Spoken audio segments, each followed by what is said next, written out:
Women's World Cup, and today, Columbus, Ohio is the place for an international friendly.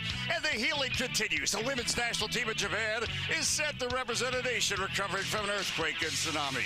Japan will be tested by Pio Sundhaga's U.S. team, a team focused on coming together to win its first World Cup since 1999.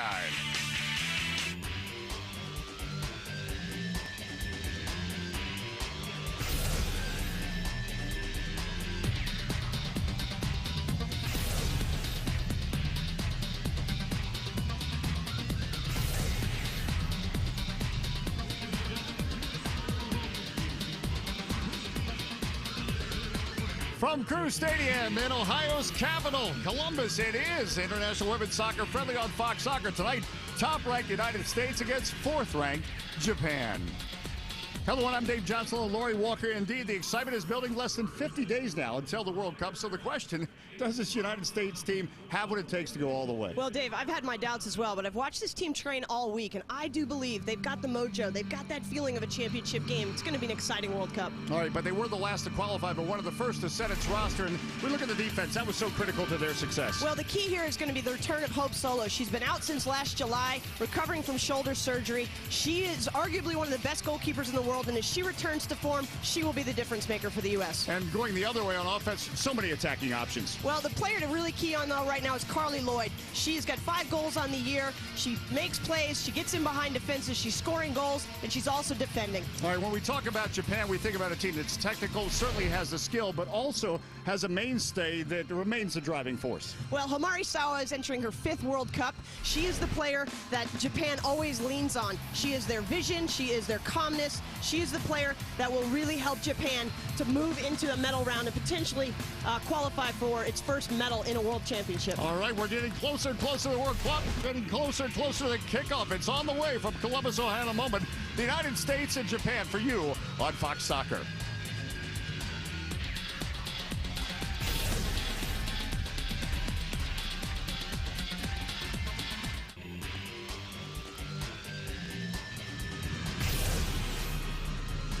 Back at the Crew Stadium in Columbus, Ohio. Tonight it's the United States against Japan.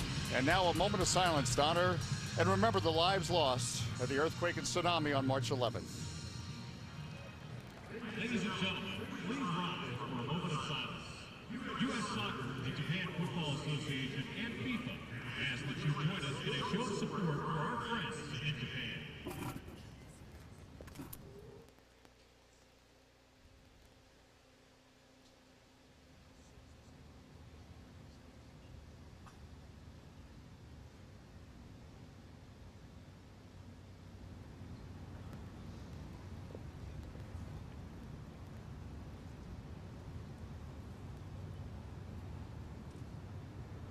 Thank you.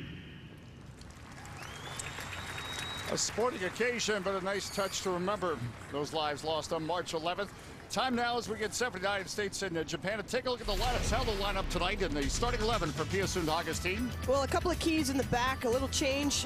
Rampone will not be starting, nor will Lapelbit. So Sauerburn steps into that role, and there'll be a good chance to see a young player and see how she affects the outcome of the game. I also like the tandem of Wambach and Rodriguez up top. Now, for this Japanese team to get 3rd in the Asian Women's Championship, that's how they qualified. What do you like here? Well, Mayama on the left side, she is very dangerous. She's got a great set piece, and I saw her score 2 goals against England back in the last World Cup. She will be a dangerous player for the United States to deal with in a flank position. Mayama also had a terrific free kick, of course, for Japan in their 2-1 loss to the United States in the Algarve Cup back in March. In fact, this is the United States team with Hope Solo back in goal. As you mentioned, her first start since July against Sweden. She did play in that 2-1 loss to England, but this is a U.S. team that with 2 titles so far in 2011, the Four Nations Tournament and the Algarve Cup. Well, I think it's important for Hope Solo to find her rhythm quickly. She's trying to get that confidence back. We all know what her capabilities are, but she's got to make sure she takes care of everything that's inside of her head. Just about set for kick, the United States and Japan.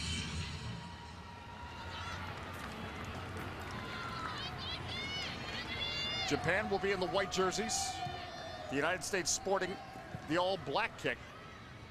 And we'll be telling you about these black jerseys that will be auctioned, these game-worn jerseys to benefit also earthquake and tsunami relief in Japan. There'll be more on the U.S. Soccer website on that. But what do you look for early in this match? Well, the matchups here are pretty interesting. They're both basically playing out of a 4-4-2.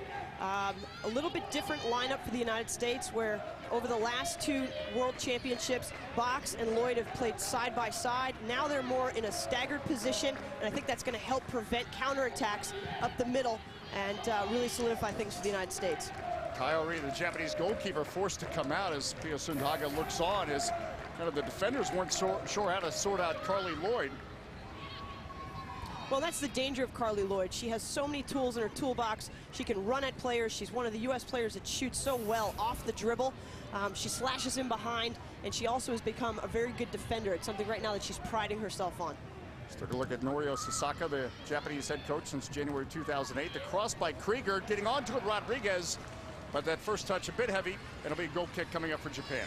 So in watching the United States train all week, one of the emphasis that Pia Sundhage has put on this team is that flank attack. And it's almost like the United States has sort of gone back to the old ways of the early days of the U.S. back in '91. A lot of flank attacking, a lot of 1v1 take-on mentality. And so she's tried to really bring together that sophistication that she talked about 3.5 years ago when she arrived, and as well bringing back that American mentality that they win forever.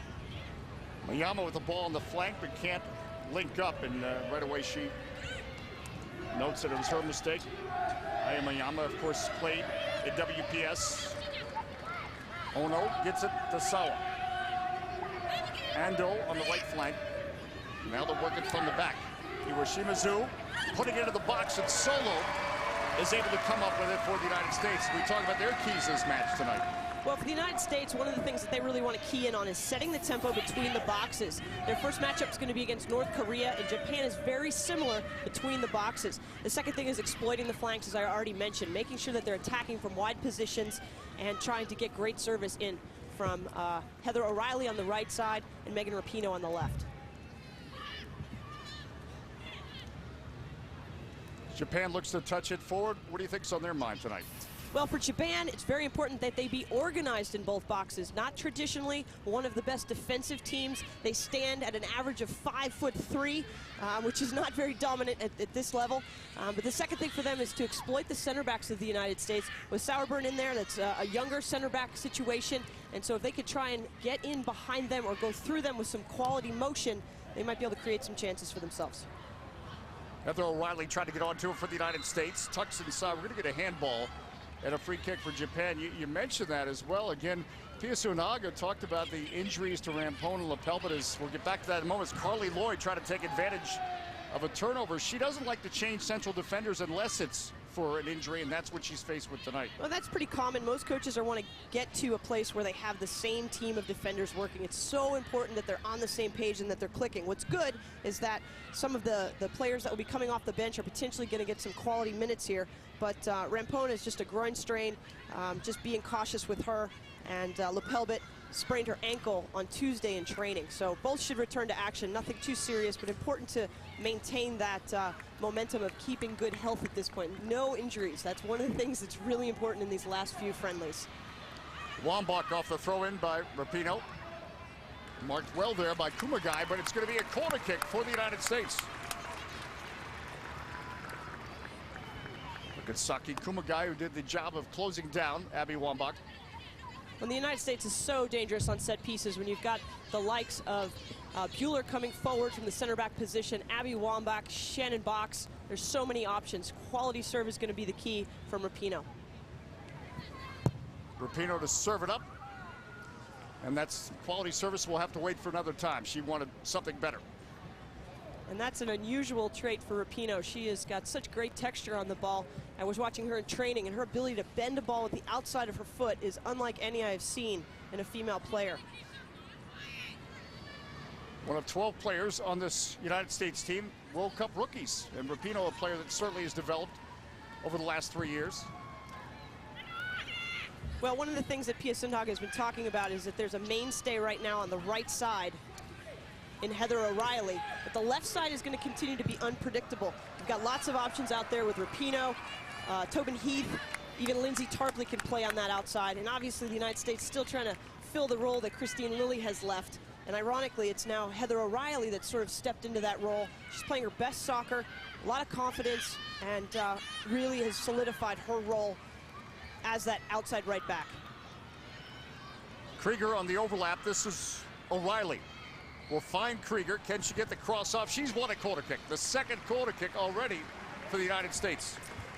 Well, Pia Sundhage also talks about how important it is to play between the lines, and what she means by that, and we had a great example of Krieger coming forward from that right back position, overlapping the midfield, overlapping the forwards. That gets numbers in the attack and creates better goal scoring chances. Rapinoe gets a chance to atone for the last corner kick. This one much better, driven in. Ricochets of Iwashimazu, the defender. Now the United States, Sauerbrunn a chance at that second ball. Well, Japan's head coach Sasaki has come from this, working with this team as an assistant, and now he's become the head coach. And one of the things that he has really wanted to focus in on is goalkeeping, and he thinks that that's one of the weaknesses. There have been 3 goalkeepers that have been rotating in with the squad, but he has gone so far as to start looking at volleyball players and even basketball players in and around Japan, because they feel that they need more size. The tallest player on this roster is the goalkeeper. She stands at 5'7". I stand next to a former goalkeeper. Size is very important in that position, or can be. It is very important, especially when the rest of your team is averaging at about 5'3". Important that the goalkeeper can cover things inside that 6-yard box and has a bit more of a dominant personality.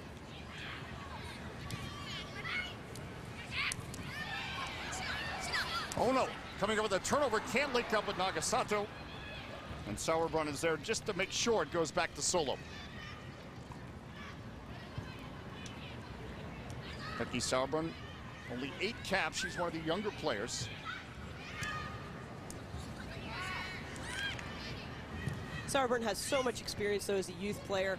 Tremendous college player from the University of Virginia. Has played at the highest level since I certainly can remember in starting her career. But very clean on the ball, plays very simple, and her teammates feel that she's one of the best defenders playing under pressure. She just stays so calm, is able to spin out, and really maintains a tremendous level of comfort for such a young player. Nice touch by Sawa to get it to Miyama. Heather O'Reilly tracking back. We'll get a throw in, though, coming up for Japan. In Japan in the white, that's the United States debuting the black kits tonight. And Sauerbrunn concedes a corner kick. So Japan getting their first corner kick of the match. Aya Miyama will take the corner as Hope Solo sorts out her defense. Miyama is from the region that was affected the most by the earthquake and tsunami. Said she had trouble focusing, but has found a way now to focus.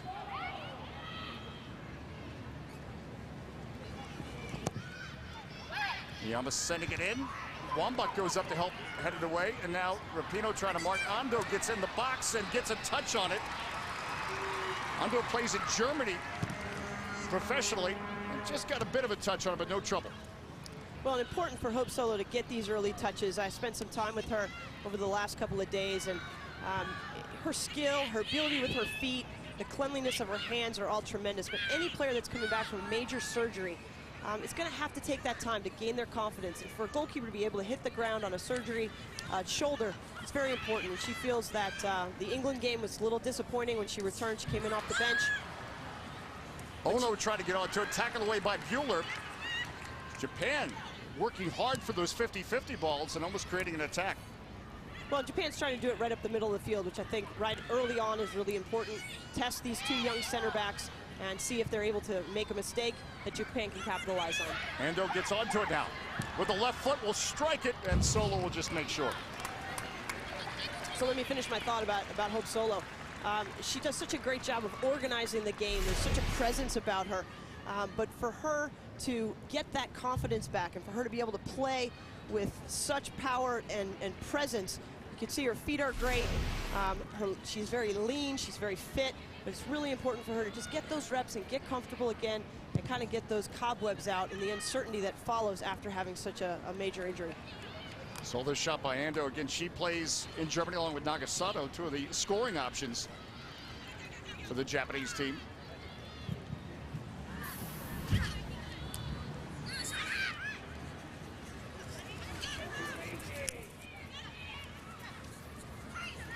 Stephanie Cox at the back for the United States.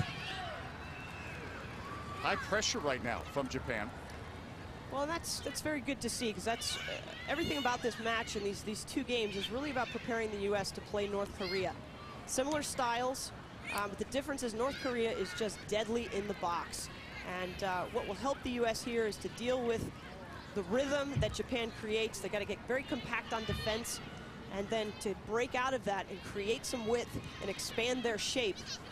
This will be a great test for them, having these two matches against Japan in preparation.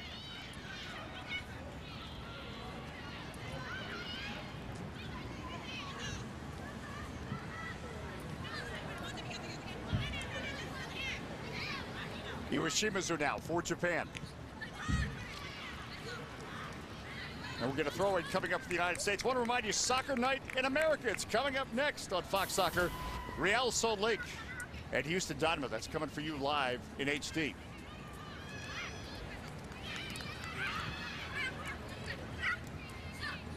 Some of that technical skill that Japan is known for that helps them keep possession.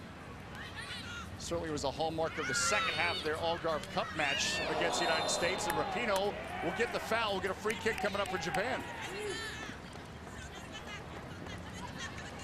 Sakaguchi is fouled. A high kick there by Rapinoe. And Sakaguchi actually played in the W League with FC Indiana. Well, I think that's just a situation that Rapinoe lazily reached for a ball instead of moving her body to get into that. Miyama is dangerous on these set pieces. Flighting this one in. Sawa trying to get onto it. Wambach is there first. That's where Wambach can use her size on defense. We're going to throw it coming up for Japan. We're 12 minutes in at International Women's Friendly. The United States 2 matches against Japan and 1 against Mexico before they go to Germany for the Women's World Cup.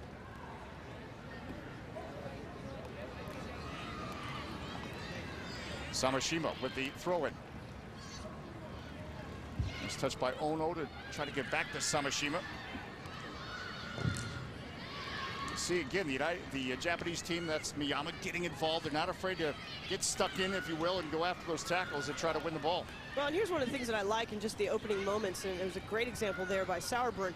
You know, taking an extra touch. The U.S. is not just banging the ball out and trying to clear it. They're trying to play out and keep that possession and build the game, and that's really what Pia Sundhage has been working on for the last 3.5 years. I remember my first interview with her, and I asked her what was she going to bring to the U.S. She's a Sweden international player. What was she going to bring? And what she focused in on was sophistication. She wanted to help the U.S. to have multiple ways to attack and bring a level of sophistication. The rest of the world is starting to catch up to the U.S. We've certainly seen that over the years. And so the United States players have been asked to become more technical and to be more tactical in creating better runs and just playing the game a little smarter. Right now having trouble this high pressure from Japan. Shannon Box will leave it for Bueller, but they're pressed in right now in their own half. Well, and Japan is really focusing on their team defending. They're such good players when they're on the attack individually with the ball, but creating that mentality that they work together, they win the ball back, and now they've got to make something of it.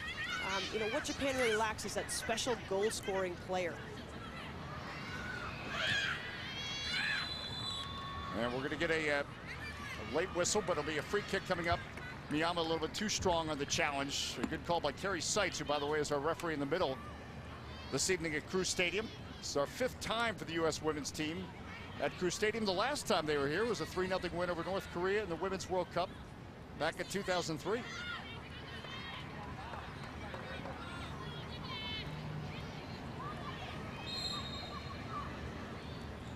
Ali Krieger. Looking for Wambach, chested down, Box trying to get onto it. O'Reilly tries to knife in. Miyama does a nice job of clearing for Japan. Rapinoe now. This is a good ball sent in. Sawa defending a throw-in coming up for the United States. There's Omari Sawa, who we featured at the top of our broadcast. 5th World How Cup about coming that up. story? She started on this squad when she was 15. She's now 32, going into her 5th World Cup. So Abby Wambach, I got to spend some time with Abby, and I've watched Abby play since she was a youth player up in the Rochester area. She is the leanest I have ever seen her. She is playing so strong right now, so fit. Her game has developed so much. She's focused in a lot on her passing and her possession. She's really become almost a playmaking forward. But watching her finish the other day with some services from a wide position, there is nobody better in the world using their head. I mean, it is just amazing. It's a thing of beauty to watch Abby finish with her head. May get that opportunity tonight against, again, the weakness for Japan is that size. And Wambach may be able to take advantage of it.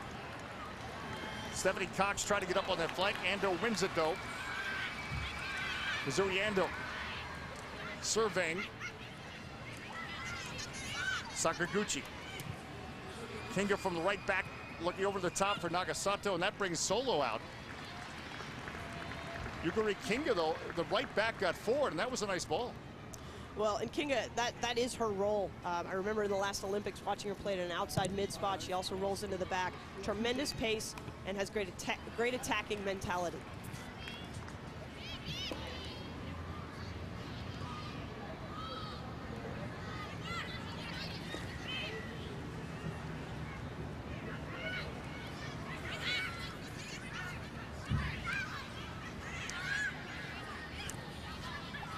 Sawa.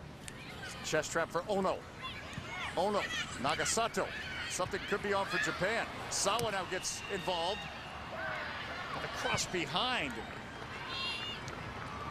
Samashima now a chance to give Japan a second bite on this attack. This is Kinga, the right back. Still involved. Yukari Kinga.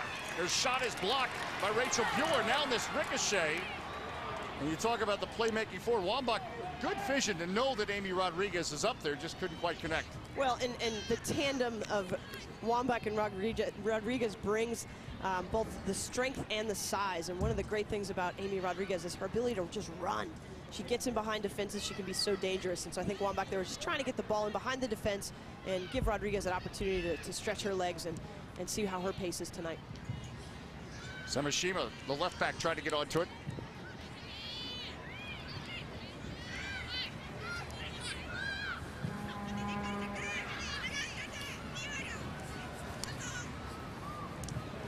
This is where the United States does need to be quicker to switch the point of attack because they are getting pinned in.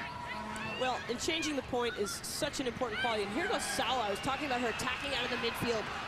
Ono is in the center of the box. It's behind her.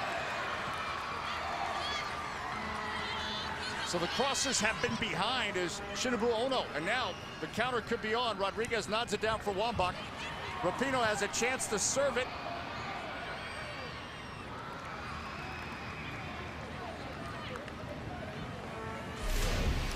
And Homari Sawa doing a great job to come from that midfield position, get in behind the defense. You can see she still has tremendous pace for a 32-year-old. She serves at the top of the penalty spot, and there just aren't enough Japanese players getting forward. One in the box is not going to be enough to score on the U.S. Great near-post run, but somebody else has to do the work to get to that penalty spot. Really is a wasted opportunity. We see all that space she had to serve the cross, but really didn't have the options save for one, Central. Well, it's a great choice to pull that ball away. You don't want to serve a ball up that Hope Solo can get to, but creating those numbers, I talked about that at the onset. Miyama, good run. Samashima the ball, tracking back. Zali Krieger, it'll be a corner kick for Japan, their second of the evening. Where Japan has struggled in the past is inside the box, getting that work done, getting another player into that space, as well as they're defending inside the box, marking tighter, and just kind of doing that work. It's a little bit of grunt work inside both boxes. Miyama to take the corner.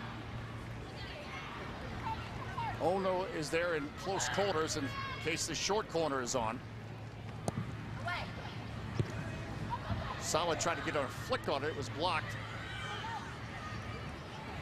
Now Rapinoe has to be careful not to have a turnover right at the top of the D. Maybe the counterattack. This is Carly Lloyd. Overlap Wambach to the right. Here comes Abby Wambach. She makes the cross, a corner kick for the United States. A tremendous counterattack by the U.S., and it started with a ball from Heather O'Reilly, who in the transition attacking from coming back out from the corner, she went up on the left side, but a dangerous situation whenever Carly Lloyd is running straight at the defense. And a great job right now by the United States to get after it, get after that end line, attack it with fury, and at least create these corner kick opportunities. Third corner of the night for the United States is Rapinoe.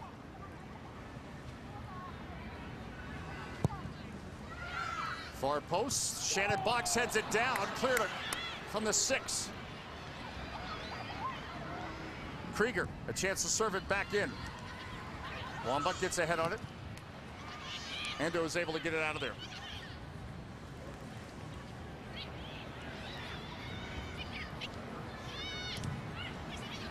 Rapinoe, nice tackle to win it. Lloyd, Rodriguez, Wambach.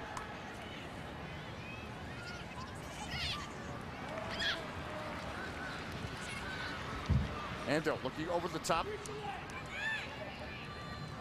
for Nagasato.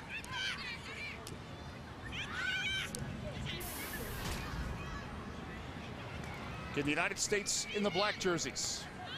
In the white with the blue shorts, Japan.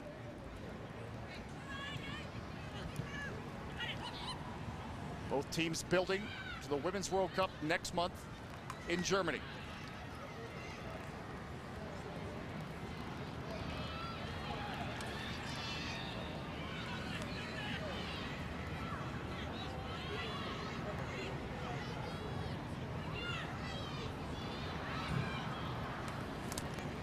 Rapinoe, a tremendous work rate out there right now. Ball played forward for Wambach. Nicely done by Stephanie Cox. Now Wambach. Iwashimazu denies. Second effort by Wambach. Kumagai heads it away.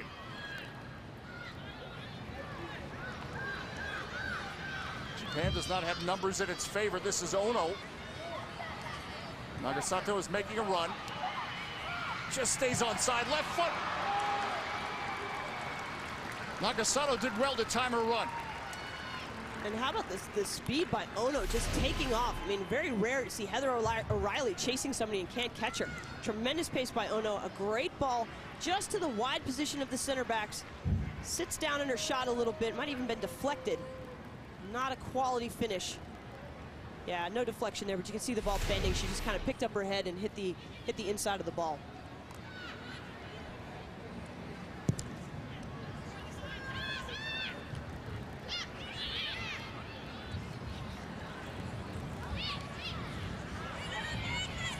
Ono the touch, but Bueller will play it back to her keeper, Hope Solo. Back getting the start tonight after major shoulder surgery in September. Lloyd sees O'Reilly. Runs out of real estate. Scoreless 23 minutes in as we take a look at what the United States is building toward. Of course, the Women's World Cup and the group they will have to deal with. And again, as you sort out this group, of course, they've got North Korea, Sweden, and Colombia. Your thoughts? Well, I think that the United States having to play North Korea again in the opener, that seems to be a common thread. Very tough team for the U.S. to deal with. It was a 1-1 tie in the beginning of the Olympics last cycle. Colombia, the United States has never faced, so that will be a new opponent. They're ranked about 31 in the world. And then certainly Sweden, a team that Pia Sundhage knows well, and is always a strong opponent. Physical, they play pretty direct, and can sometimes give the United States some problems. Sweden, of course, winning this year over the United States 2-1. But much more will be on the line in Germany.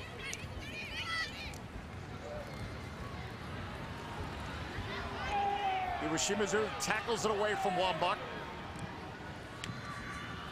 Wambach, safe to say, has been well marked so far tonight.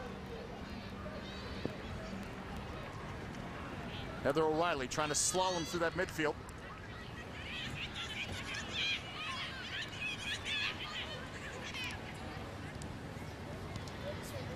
Nice touch by Stephanie Cox. Oh, nifty little back heel by Lloyd to Cox. Now Wambach with the left foot. It's saved. Cleared away by Samashima. Still in play, though, for the United States. Wambach again. O'Reilly, the deft touch, gets a shot on goal. Kyrie is able to come up with it. So 24 minutes into the game, and now the United States looking to start to settle down. A great little touch there by Carly Lloyd. Tremendous through ball, and you get to see the power of Abby Wambach as she's just coming across that ball. Good opportunity here by O'Reilly, a great goal scorer at the college level. Hasn't really been her role and her responsibility here, but you put her in front of the net, and she certainly can find the back of it. Good stuff all around for the United States, and that back heel from Carly Lloyd really unlocked the defense for a moment. Well, and there's a lot of flair in this midfield with Lloyd and Rapinoe. They bring a lot of spark, and I think to see them playing with that spark, it says that they're loose, it says that they're feeling good. That's a good sign for the U.S. Offside for Japan, free kick. Nagasato didn't time her run. Now Japan is in what's known as the group of life, opportunity here for Japan. I couldn't believe this group when I saw it. You know, Japan ranked 4th in the world, draws New Zealand, who's 24th, Mexico 22, and then England, who's number 10 in the world. I certainly would love to see the United States get a draw like that in some world championship. But Japan, definitely one of the favorites to come out of there. But England is playing some very good soccer, as the U.S. certainly saw a couple weeks ago. Amy Rodriguez behind the defense. Kyrie comes out. Rodriguez pries it away, but the whistle is blown by Carrie Seitz. It'll be a free kick. Now, well, they may lack its size, not in bravery from the Japanese keeper, Kyrie. Well, this is great. Off of Hope Solo's goal kick. A little flick by Abby Wambach. And look at Rodriguez's pace. Great timing by Kaihori. But that's always a dangerous situation for both players. The goalkeeper coming out. You don't like to see the forward sliding in with her knees. And hopefully Kaihori just got the wind knocked out of her a little bit. But tremendous pace and athleticism by Amy Rodriguez. That combination with the flicks off of Abby Wambach's head have been dangerous for the United States. Kaihori is okay. She's getting Yumi Kaihori getting the start tonight. Is Japan really a team? Norio Sasaki is searching for that first choice goalkeeper. There's certainly a bit of an unsettled position there for the Japanese. Yeah, and really what Sasaki has found is that he can find players with great feet and good footwork and a comfort with the ball, but just their hands and that dominance and their willingness to come out and challenge balls, you know, with aggression has just not been a mainstay in their program. And they've even sent some of their goalkeepers over here to the United States to train. But trying to look in a different direction and find maybe a different type of athlete. Kinga. It would be a good place to go and start a goalkeeping school, I think, Dave.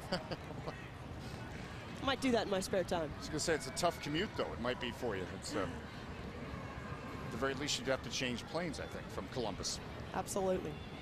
What do you think Pia Sundhaga's thinking right now? Well, Pia Sundhaga is one of the most positive coaches I have ever come across. She always finds, the light at the end of the tunnel.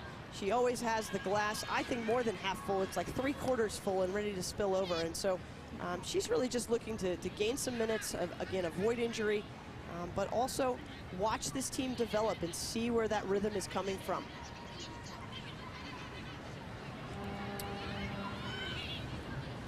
Kyrie sorting out her defense is the United States. Ali Krieger with a free kick opportunity, sending it in. This is Wambach. Oh, it's a net! It's a net! Goal, United States! Wambach, the lethal finisher.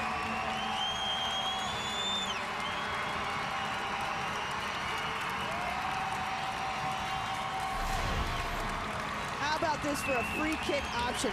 Wambach coming from a wide position, and that's what I'm talking about. You see her just elevate herself, snap her head, snap her shoulders, snap her hips, and look at the power that she generates. And she even gets leveled by the goalkeeper on impact. So much courage. Abby Wambach, so dominant in the air. And that reaction from Pia Sundhaga. She was dominant on the air on the celebration. Well, and Abby's needed a goal. She's been a bit dry this year. Could be another one coming. O'Reilly for Wambach, tackled away. Iwashimazu.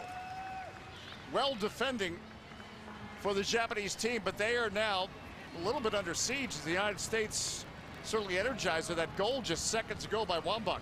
Well, it's hard for our fans at home to see and appreciate this. One of the things the United States is doing is using that width and really spreading the Japanese defense apart by keeping O'Reilly wide and keeping Rapinoe wide. That's opening up Abby Wambach in a central position. Rapinoe, again, Wambach looking for it. Nagasato, the forward, helped defend it. Stephanie Cox tried to send it back in.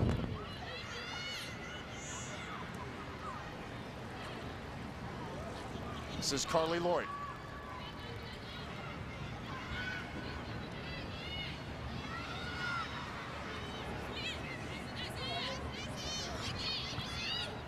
Krieger, that's a good ball for Rodriguez. Kumagai marking Rodriguez. Again, Wambach looking for the head. Look at that smile, too. Another great ball in. Rodriguez able to take on 1 versus 1. Gets a good service off. It's a little bit flat.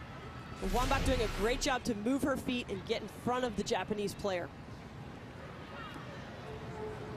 Again, don't forget, coming up tomorrow, the Atlanta Beat and Philadelphia Independence as WPS on Fox Soccer. That's tomorrow, 6 o'clock Eastern Time. We'll have more of the WPS coming up at halftime with Aaron Lyons of the Western New York Flash, who certainly have been living up to their moniker of Flash as they're undefeated to start the season.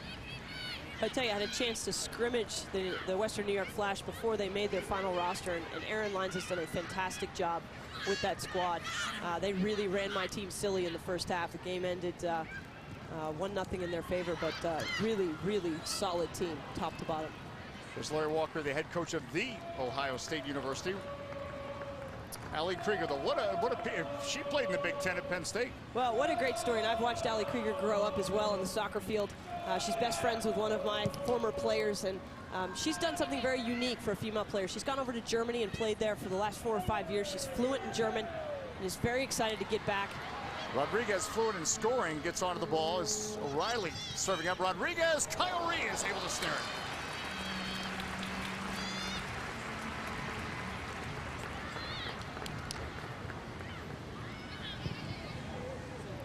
And so just to finish my thought on Krieger, she's just done a great job to secure her spot here with the U.S. She brings so many dynamic things. She loves to get forward. She's an attacking back. And one of the things that I loved in talking to her, she has a tattoo on the inside of her arm that says love in German. It's Liebe, right, or something like that? Rapinoe with that left foot looking for Wambach. Poked away by Kumagai, still not done. As Lloyd tries to get onto it, pinballs. Sakaguchi helps win it for Japan.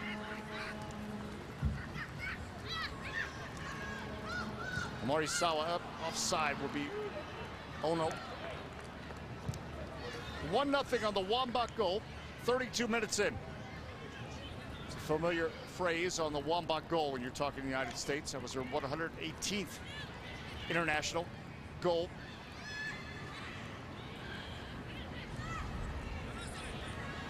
We could see Krieger in front of Heather O'Reilly, and that's, again, what Pia Sundhage is looking for. Interchange between the lines.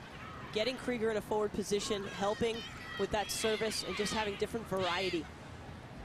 Great change to the point of the attack from sideline to sideline. You can see how much the U.S. is trying to stretch out Japan. Rapinoe with the right foot looking for Wambach. Kumagai gets a head on it. Well, in that sequence there, we just saw Pia Sundhage's 2 mission statements, change of point attack and changing lines. And I think that that's really been drilled into this team. You know, there was a time period when Pia Sundhage arrived where the players got a little frustrated, and you know, they were being asked to change their game and grow and mature. And I'm really seeing the benefits that have happened here. The players are very comfortable on the ball. They play with a tremendous amount of confidence. And certainly, being the best in the world, you want your team having that sophistication and having a variety of ways that they can score. They can combine, they can play from the flanks, they can play over the top. The United States really has all of the components that they need to potentially be the world champions. But I tell you, beating Germany at home is going to be no easy feat.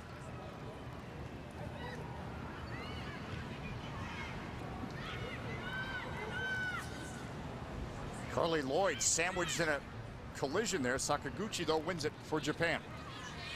So Lloyd gets up okay. Samashima now. Ono Samashima, the return ball for Ono. Sauerbrunn, this is terrific defending. Well, look at the composure here by these U.S. players. You know, traditionally that would have been a ball that had been cleared out in sort of a panicked way, but Krieger and Sauerbrunn very comfortable. Just a little bit of a combination. Most coaches don't like to see combinations and wall passes inside the 18-yard box, but they're very comfortable in doing that, and it just brings a nice presence to the squad. Every player on this roster is comfortable with the ball. Pio Suntaga looks on. He's got a goal tonight off a set piece, that free kick by Ali Krieger. Omari Sawa now.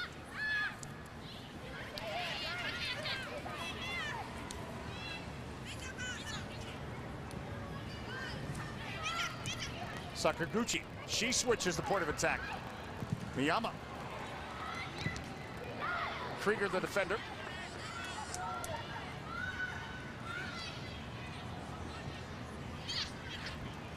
Miyama's fun to watch on that flank, but that time that ball went nowhere.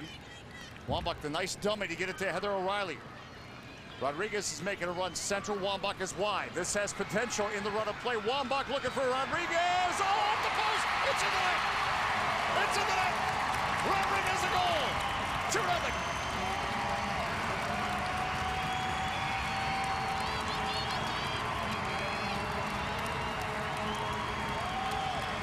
I mean, seriously, Dave, where do we start with this highlight? Fantastic rhythm and motion to start this attack.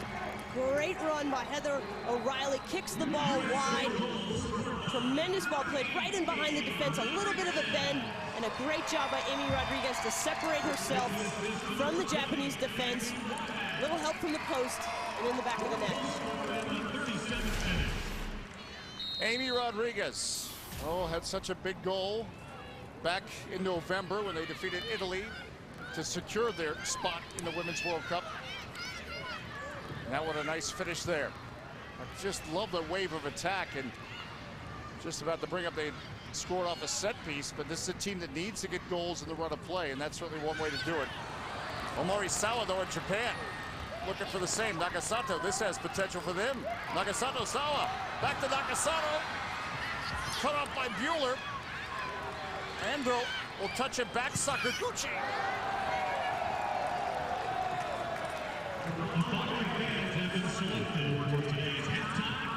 Now, Sakaguchi played at FC Indiana in the W League. Would like to have that back. Well, and a great attack by the Japanese players here. Really had the U.S. on their heels, just chasing. A little bit too much ball watching, not quite enough individual defending, marking up, and paying a little bit more attention to the players that are around them. You don't want to see your defense getting combined around on top of the 12.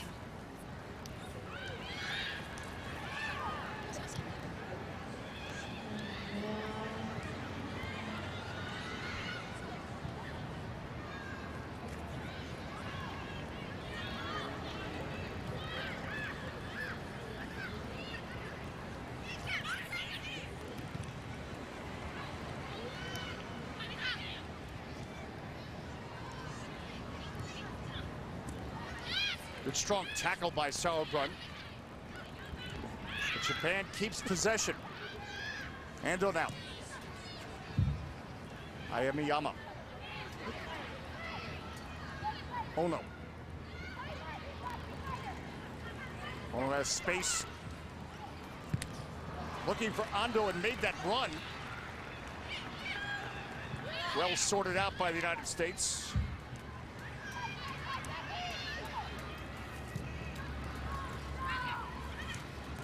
Ando Sakaguchi for Ono.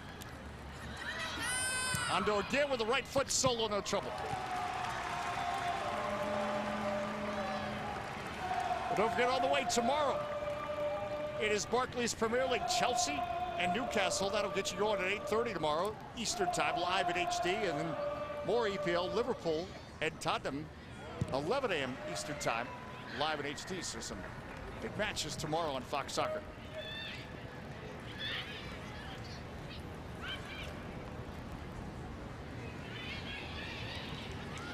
Well, and staying true to the style that Japan traditionally plays, most of their attacks are going to come straight up the middle. that will continue to challenge the U.S. central defenders and the defensive center mid, just like this, coming and running at that back line, kicking the ball wide, and then just trying to find little seams in between those defenders for the United States. Very similar to how the North Koreans play, and this is great for the U.S. defense to have to deal with this, have to open their communication. Becky Sauerbrunn getting some great minutes here. Certainly the United States counting on Lepelbit and Rampone being in this back line in the World Cup. But these are just valuable minutes for the U.S. defense. Again, North Korea is the first opponent for the United States in the Women's World Cup. Rodriguez marked by Kumagai. Lori mentions Christy Rampone, Lepelbit both out due to injury tonight. Rapinoe now.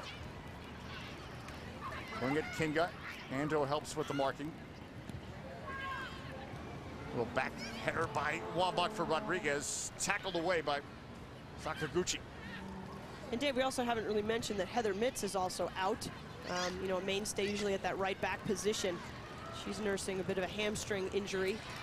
And because of that, another player has been brought in and potentially could be seen in Whitney Engen. She had, I believe, played 90 minutes last night. For Western New York, Western New York. As they beat Boston. Flew to Columbus so that she could be an additional defender for the U.S. Well, Hope Solo shaking the rust off, as again, this is her first start since last year. Nagasato trying to find Ono. Did play in that 2-1 loss to England at the home of Leyton Orient, English soccer side in London. And I talked to Hope a little bit about that, and she really commented that that game was almost the lowest point in her return. She's also said, though, the last 3 weeks in the training camp down in Florida has really brought her some confidence in training with Paul Rogers, her goalkeeper coach. She's feeling much more confident and feels like she's getting her groove back. Good ball for Ando from Sakaguchi. Well closed down by Sauerbrunn. Kinga has a chance to offer it back in. Ando for Kinga with the left foot. Well, there's some windows of opportunity for the Japanese team as we look ahead to what's coming up at halftime, about 3 minutes away or so, here on this international friendly on Fox Soccer. Well, Aaron Lyons from Western New York Flash will join us, talk some WPS, and of course, I think he was missing 8 players from international duty last night. Also, Soccer Night in America preview, of course. We'll also have highlights on the way, and maybe second half subs, as of course, there'll be another match coming up on May 18th in Cary, North Carolina, so certainly Pia Sundhage wants to get a look at a number of players.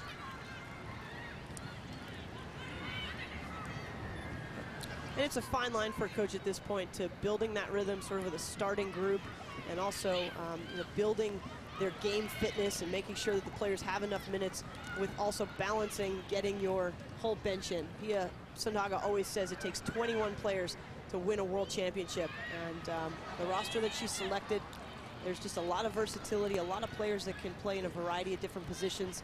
You know, Lindsay Tarpley rejoining the roster after being away and coming back from an ACL injury. Play in the midfield, can play up top, can actually play anywhere in the midfield, centrally or wide. So lots of different options for Pia Sundhage. O'Reilly, Kaioria is able to come out. She has been tested tonight. Ayumi Kaioria, the Japanese goalkeeper. You know, Dave, a quick thought that I would have is the one player that seems a little bit invisible for the U.S. right now is Shannon Box. And I know that she's been being asked to play more of a defensive role and responsibility, but part of her responsibility as well is to change the point of the attack, and the U.S. has to find her in order to be successful. Sauerbrunn is able to just knock it away from Nagasato as a great ball from Miyama.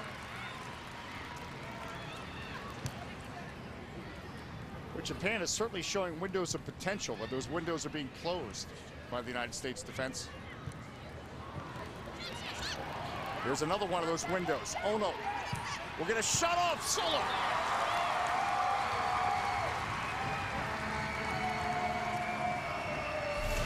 I got to tell you, Shannon Box really looks tired right now, because that spot right on top of the central defenders is wide open. Japan is getting some quality shots from there, but the U.S. has got to tighten that down. I wouldn't be surprised if we see a sub, possibly Lori Lindsay coming into that spot. These players have been asked to do a lot, playing with their WPS teams, and then certainly with the training that they've had over the last few weeks. So there might just be some fatigue there in Shannon Box. She's unusual. She's got such an engine. You know, she's usually the player that the U.S. can really count on, but she's being asked to cover a lot of space right now.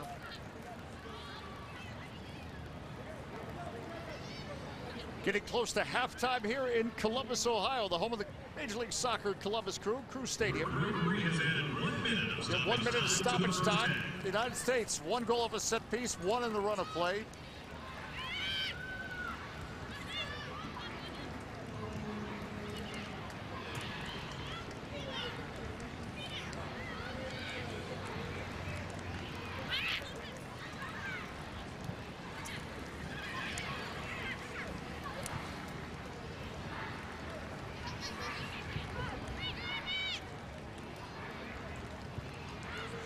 Will there be an exclamation mark from the United States, or will Japan have something? Yuki Nagasato. Oh no, Nagasato. Samashima has gotten forward. Samashima solo is able to read it.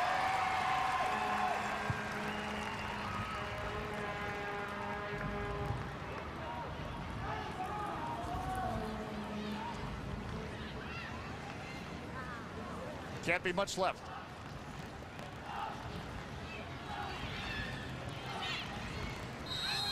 And there isn't. 2-0, United States on top of Japan at halftime.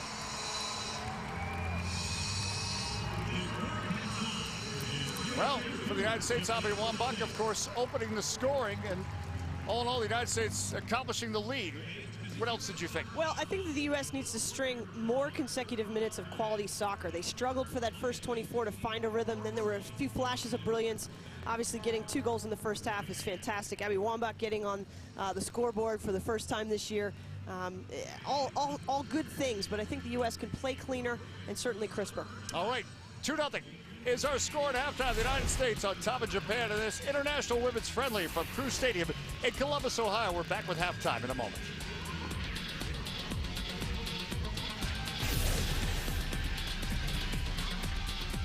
It's halftime in Columbus, Ohio, where the United States in this International Women's Friendly has the lead on Japan 2-0 as we get close to Women's World Cup. Dave Johnson back with Laurie Walker, and pleased to be joined by Aaron Lyons. He's the head coach of the undefeated Western New York Flash. Another win just about 24 hours ago against the Boston Breakers, and yet this is the challenge right now for WPS. You're getting it done. You were missing 8 international players last night, so it's a big challenge right now in WPS. Yes, it is a big challenge. Yeah, we have a lot of players away with this FIFA window, preparing for the World Cup, and you know, we had a good result last night, missing 8, and it was great to see squad players step in last night and do a good job for us.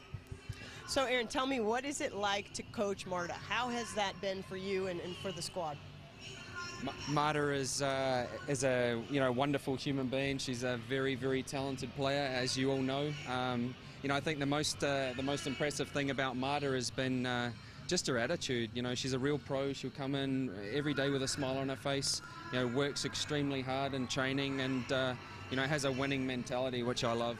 Well, again, your team got great success in a very competitive league. Just tell us about, you know, what's making your team click right now. Well, when we brought all our players in, when we signed our players, right next to quality, we wanted character to be right up there. And, you know, we knew that this was an extremely talented bunch on paper, and the next part was just making that gel and putting it together on the field. And, you know, if anyone had asked me going into the first 5 games if we'd come away with 4 wins and a tie, you know, I'd probably have taken that. Yeah, certainly would take that. And you've got for the United States, a great story also part of your squad, and Alex Morgan as well. Listen, Aaron, best of luck, continued success, and we thank you for your time. Thanks for having me. Aaron Lyons, head coach of the Western New York Flash, back with more of the Dick's Sporting Goods halftime in just a moment. 2-0 is our halftime score, United States on top.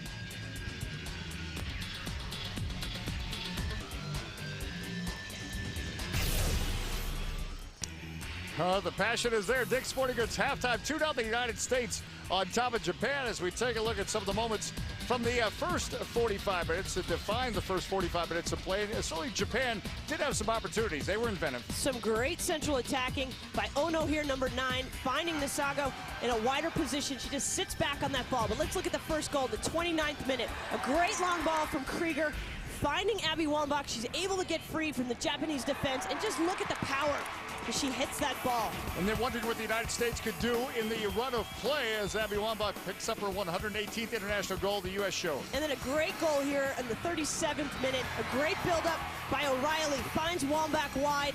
Fantastic ball by Wambach into Amy Rodriguez. A little help from the post, but gets herself with her 16th international goal. So A-Rod with the finish, the United States with the 2-0 lead as we get set for the second half of play. Now, we get a chance here to really break down one of the goals for the United States. And we told you that Abby Wambach's such a finisher with the head, and she certainly showed in that first half. Well, she's so dangerous when she's in the air, and it's such an important piece for her to get herself free from players. So as we look at this with Krieger on the free set piece, you got Wambach up here. She's got two defenders on her at the start of this. As the ball comes in, you're going to see that Wambach's going to get herself in the inside position. The Japanese defender needs to be ball side and goal side. But watch as Wambach elevates and just gets a clean head on this ball. Never can give Abby Wambach that kind of space. There's Abby Wambach with that smile, and a reason to smile from the first half of play. The numbers from the first 45 that certainly Japan, getting a couple shots on goal, but as evident there, the United States really did have the better opportunities. Well, the U.S. is definitely dominating. A lot of the plays coming from those wide positions that Sundhaga has been emphasizing. And for Japan, they've been just coming up the middle, trying to attack up the gut. They've got to have a little bit more variety in what they do.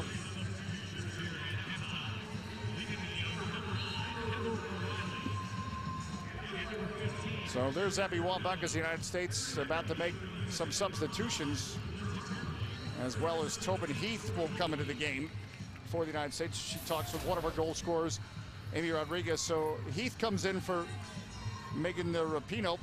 So Rapinoe will go out, and also coming in Lindsay Tarpley, who can certainly find the back of the net. She has 32 international goals, so she is someone also to be reckoned with, as she will replace Heather O'Reilly. So Tarpley and Tobin Heath enter into the midfield equation for the United States.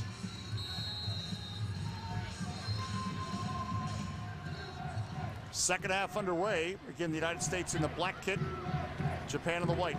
Sawa trying to get it forward. Nagasato will get a foul on Amy Rodriguez against Sawa, and a free kick for Japan. Well, the substitution, I think, is, again, the emphasis by the U.S. to use that flank play. They don't want to run Rapinoe and O'Reilly to death, and so having those substitutions is going to continue to put the pressure and continue to keep the foot on the gas as the United States wants to emphasize that flank play. And the work here that you're going to see from Lindsay Tarpley is tremendous. She's so good on the ball. Tarpley for Shannon Box. Box gets a turn with the left foot and ricochets. Kyle Reed right there trying to knife it in with Tobin Heath just into the match. She almost got the goal. Nothing like the first touch being her first shot on the goal. And she's good at going at defenders 1v1, but right there she just needed to finish and poke it home. Well, both Tarpley and Heath are very good at that. And you see Tarpley does a nice job to pull this ball back. And then as it starts to come around, a very strong shot there. A great save by Kaya Hori. But I'd like to see Heath just be able to lift that ball up. And traditionally Heath is such a magician with the ball. She prides herself on playing with such flair, and just a little bit of touch to get that ball up and over the goalkeeper. She could have found herself on the board. Barely getting settled for this second half. The United States almost adding to their advantage. And the U.S. essentially changing their flank players, with Lindsay Tarpley now on the right, Tobin Heath on the left flank of midfield.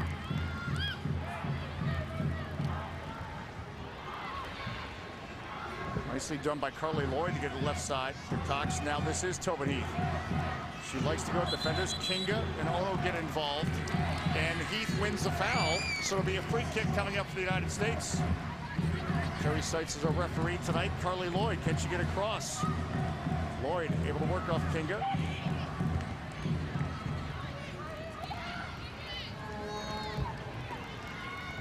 Lloyd again. Back heel for Cox. Sawa's back defending. Technically skilled. The Japanese players are showing it here. Stepping up, Rachel Bueller. Rodriguez the turn. Wambach the run. Kyrie is out and will smother. And she's not been bored tonight, the Japanese goalkeeper. No, and again, I think that's why the head coach Sasaki wants to find himself, an even higher quality goalkeeping for their squad. It's really been a position that has maybe been the difference maker. Japan always knocking on the door. They're 4th in the world right now. They have yet to medal in any world championship, but let me tell you, they have the skill. They're just missing that key attacking player and then just a little bit more quality defending in the box. This has been one of the teams, Dave, that I've really enjoyed over the last 12 years, just watching how their game has developed and how they pride themselves on just playing with simple touches. Like that, Sawa, Nagasato. It's blocked by Buehler. Yuki Nagasato.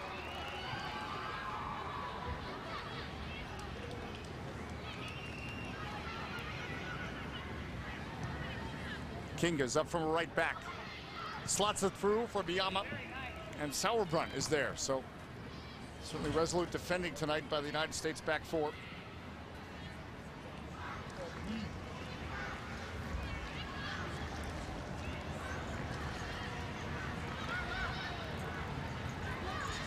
Tackled away nicely there by Cox to keep it from Ono. Be a throw-in coming up for Japan, so trying to find a way back in this one. And last time these two teams met in Portugal, the Algarve Cup, it was a 2-1 scoreline in favor of the U.S. Sakaguchi with the left foot. Not going to beat Hope Solo from that distance. Well, you're not going to beat Hope Solo from that distance, but again, the problem right now is that the U.S. is conceding shots from about 20 yards, and the team that is the best in the world at shooting from a distance is North Korea. And that's the first opponent that the U.S. is going to face in group play in the World Cup.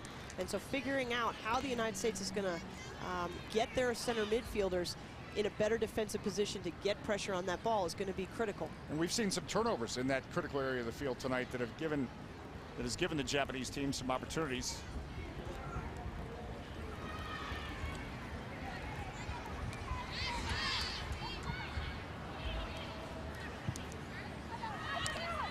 Shimizu trying to clear it, but Box gets onto it. Krieger from a right back. Rodriguez letting it go for Wambach, didn't reach her.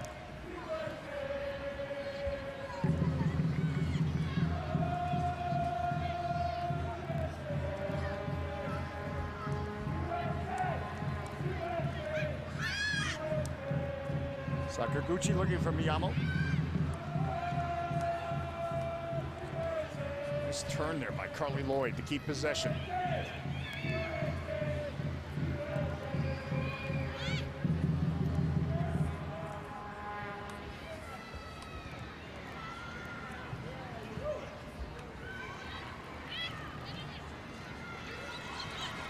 Tobin Heath, that's a great through ball for Abby Wambach. Kumagai is marking Wambach.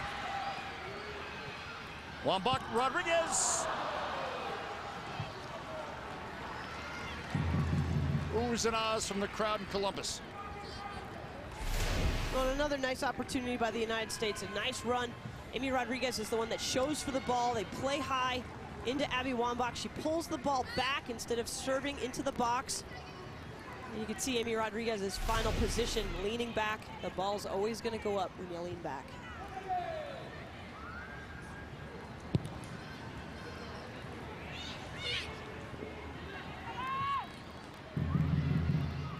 Endo onto it for Ono. Nice job by the fresh legs of Tobin Heath, who's coming out as a second half substitute to win it.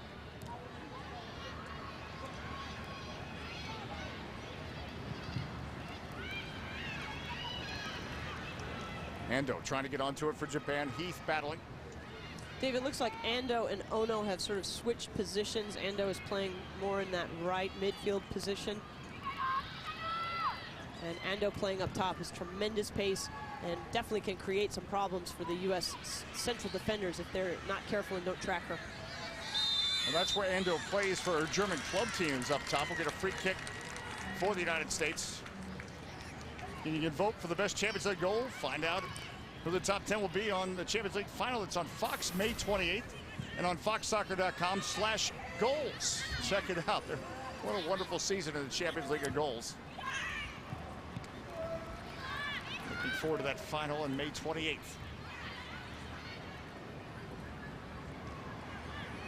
Yumi Kaori, the Japanese goalkeeper, certainly shown her courage tonight.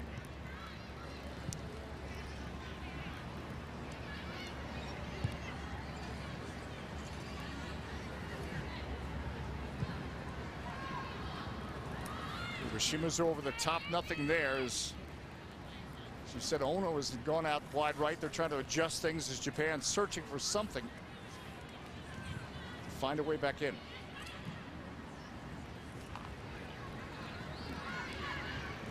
Dave, these friendlies serve a variety of purposes, and certainly, you know, with just a little bit of time left and only 3 games remaining for the United States, there's lots of things that they're going to be working on. Certainly different scenarios, being up a goal right now, actually up 2 goals, maintaining that lead. You can see the U.S. is kind of fallen back into a shell. They're not going to chase. They're going to let the Japanese defenders knock the ball around in that space. But then once it enters into the midfield zone like that, you'll see the U.S. changing and having tremendous pressure and trying to put that pressure on the ball to win it back. Certainly one of the things that Pia Sundhage wants to do is have her players feel that and get a sense for that. Nice touch by Box out to Tarpley. Lindsay Tarpley going at Kumagai. Tarpley with the left foot.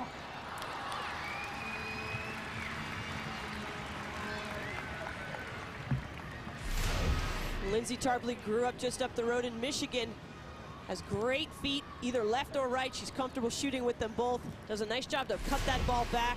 You can see just a little bit of spin on it. One of the things I enjoy about watching Tarpley play is if you give her 1 or 2 chances on goal, pretty good options to find the back of the net. But she is still recovering, you know, getting her international form back. Had an ACL injury at the end of the 2009 WPS season. And certainly the players, when I spoke with them about the return of Lindsay Tarpley, Hope Solo said to me, you know, Lindsay Tarpley just is the U.S. women's national team. When you think of the U.S. women's national team, Tarpley's a part of it. And so to have her back and have that experience, another positive life force, and just has such an impact on the chemistry of this squad. Well, again, the most goals outside of Wambach on this team right now, 32 goals internationally.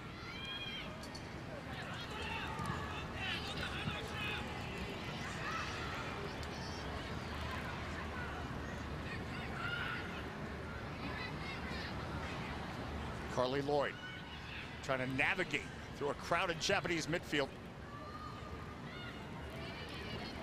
Rachel Bueller will put it back to Hope Solo. The United States in the black kits tonight. They're giving the shirts off their back tonight. The autographed game jerseys will be auctioned at ussoccer.com to benefit earthquake and tsunami relief in Japan. While they enjoy the joy of this game, certainly the impact of the tragedy on the minds of not only the Japanese player but the United States players. But again, you might want to check that out at ussoccer.com. It'll go for a great cause, as we spent time with this Japanese squad yesterday, a squad with great spirit, but again dealing with a lot of emotion with really the unfathomable that's been going on in their country right now. Well, and what a great story with the connection between Hope Solo and Miyama.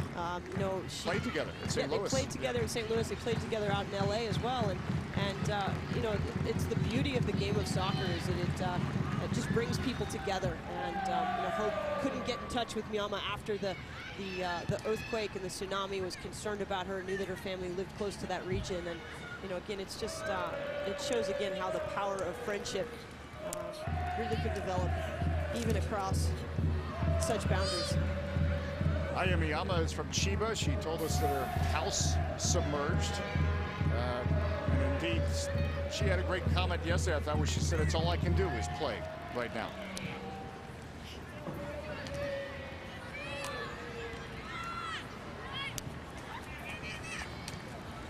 Lloyd, nice poke ahead for Wambach. Good defending, Samashima, the left back.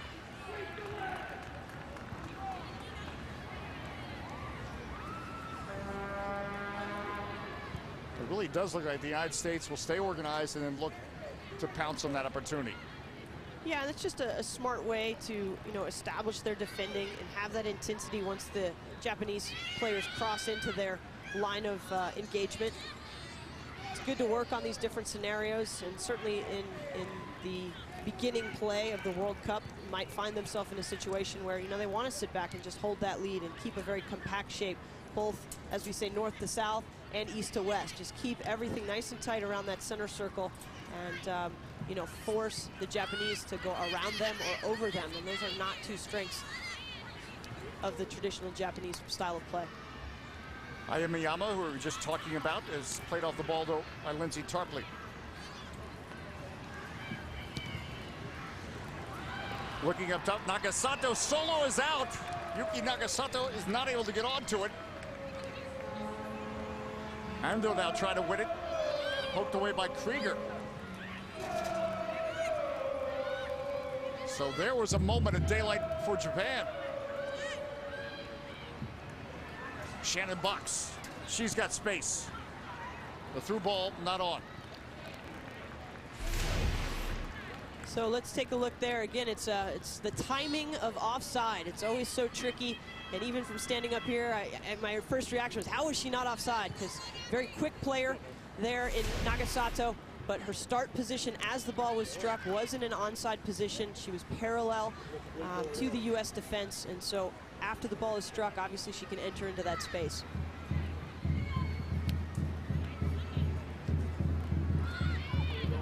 Miyama, Aya Miyama getting onto it, looking for Yuki Nagasato. Now Cox finally relieves some of the pressure for the United States.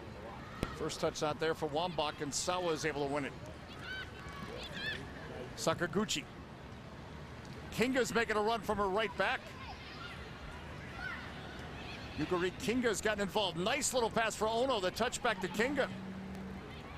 Ando the flick. Nagasato can't get to it as Krieger does.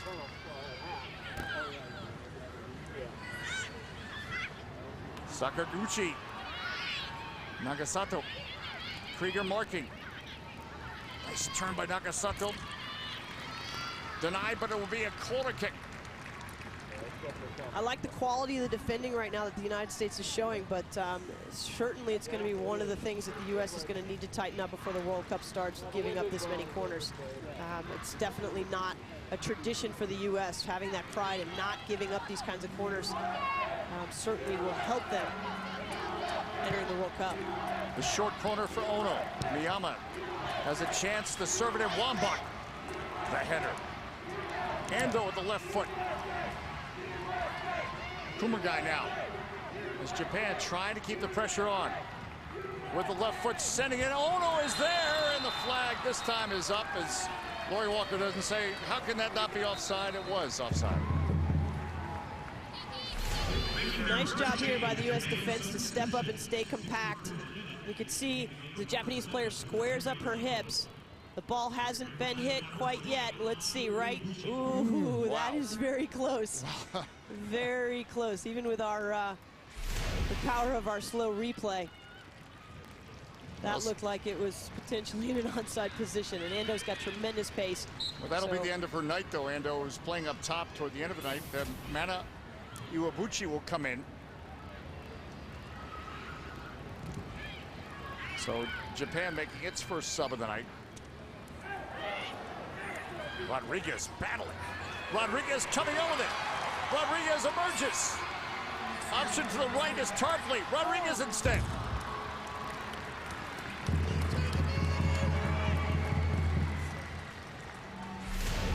Rodriguez does a great job to pick this ball up. A little bit of back to pressure. Holds off several Japanese players and just a little bit of stick-to-itiveness there. But look at Lindsay Tarpley take off the top of the screen, creating that opportunity and sucking in one of the Japanese defenders. Helps to create that space. It's one of the things Tarpley does so well and allows Rodriguez to continue 1 versus 1. Great strength by Lindsay Tarpley, her ability to run off the ball and create space for other players. Yuki Nagasato. Krieger does well. Kugai, the tackle for Japan. Aya Miyama at the back, Sawa run.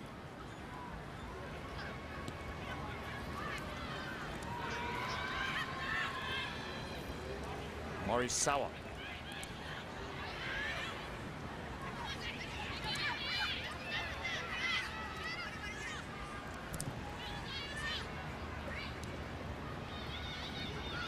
Numbers are back for the United States. Japan looks unlocked. Iwabuchi just into the match, try to get onto it. Sauerbrunn denies. Kinga. Nakasato has made a run now, coming through. Iwabuchi just couldn't get it on frame.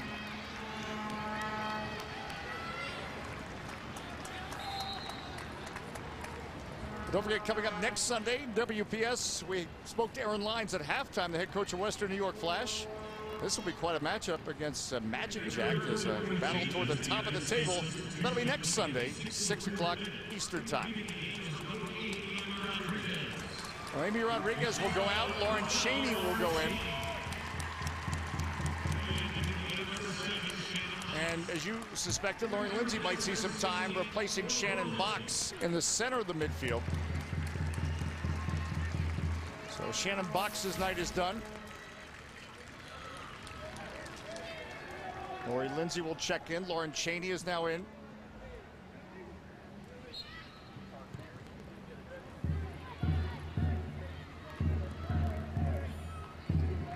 So they make the substitution as Lindsay comes in. And of course, there was a lot of space open in that part of the park earlier tonight. We'll get a free kick coming up for the United States. So, you know, is it still fitness that you have to, there's such a crowded schedule with the WPS, or what's the answer there in the center of the midfield? Well, I think part of it is that you don't taper into these games. You know, these are games that you sort of train through and you play through, and a lot has been asked of these players. And so, obviously, Pia Sundhage will taper her team and ask less of them, demand less of them. They'll have time to recover. No doubt Shannon Box just looked exhausted, and that's just not traditional for her. Who knows, maybe she's, you know, got a flu or something going on, but you know, it's just different to see her in that position. It's a lot of space that's being asked of her, and I think the U.S. will continue to break it down and see where they can tighten things up. Oh, Sauerbrunn got into the way of that Iwabuchi ball that was intended for Nagasato. Bueller, well done under pressure. But you like the way they have the one midfielder forward, and then someone like a Shannon Box sitting behind Carly Lloyd. Yeah, at the last Olympics and even at the last World Cup, when I talked to Pia Sundhage about it, it just seemed like that space was so wide open, and the United States was so exposed to a counterattack by having both Box and Lloyd in attacking mentality positions playing side by side. I think it's better to have it a little bit more defined. Obviously, Lloyd will fall into that role as necessary, but I think it just helps with that definition a little bit.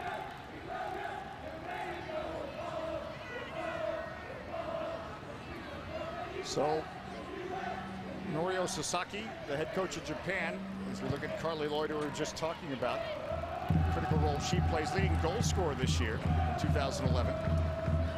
Now Lloyd on the ball. Japan, though, about to make several more substitutions, but for now, U.S. looking to add to their goal tally.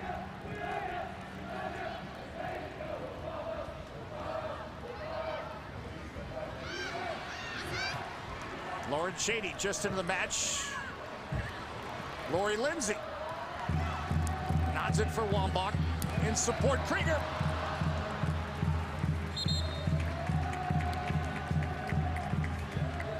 So several substitutions on the way for Japan, but there's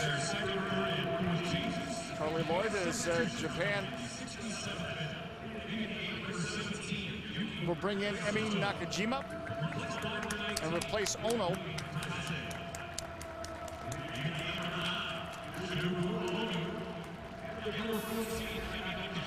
So Ono's night is done, but very dangerous at the top. Nagasato also will come out. Sugi will come in, and Takasi replacing Nagasato. Again, a talented goal scorer. So Megumi Takasi, as we look at her right there, she is also a forward. Yeah, and so basically Japan has replaced both of their forwards and their right midfielder as well as their defensive center mid. And so getting some fresh legs up top. We really haven't had a chance to talk a lot about these substitutes, but really getting a chance to see that different look. And again, getting minutes for the players. Japanese head coach Sasaki needs to make sure that those players are played in and have an opportunity to see when it comes to World Cup time, the substitutions will be limited. Today they are allowed 6. It will be 3 when it comes down to the World Cup.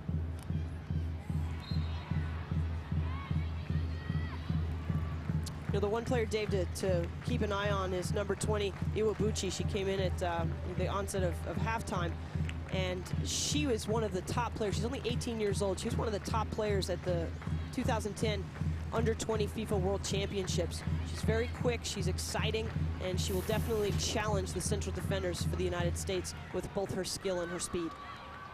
They're putting more effort into the youth programs in Japan, and I think she's an example of that starting to pay dividend. Well, there's a tremendous relationship being built between the United States and Japan. I know that Anson Dorrance has been over there, the head coach from the University of North Carolina, former national team coach, and looking at how are they developing the youth players, because certainly one of the things that we struggle with in the United States is balancing that concept of winning and having tournaments and players competing to win championships and developing them and developing the skill that it takes to win a World Cup. Well, the United States, a quick restart by Lindsay for Wambach. See if anything's on here. Tobin Heath likes to go at defenders. Still Tobin Heath. Now Lindsay. Little hesitation move. Lindsay bulldogs in. Kyrie has to come out and snare it. All right, the United States, you talked about the keys at the outset. How have they done so far tonight? Well, I think that the U.S. has dominated the tempo and has done a good job. I'd like to see them be cleaner and a little bit quicker in their ability to change the point. But certainly they have exploited the flanks. They've gotten in from wide positions. There's been variety of service. And by creating that width, it has allowed Abby Wambach to be in a more 1-versus-1 position in the central part of the field. Well, Japan, as they prepare to defend, the keys you gave at the outset, how have they responded down 2-0? Well, it still continues to be the challenge for Japan, the organization in both boxes.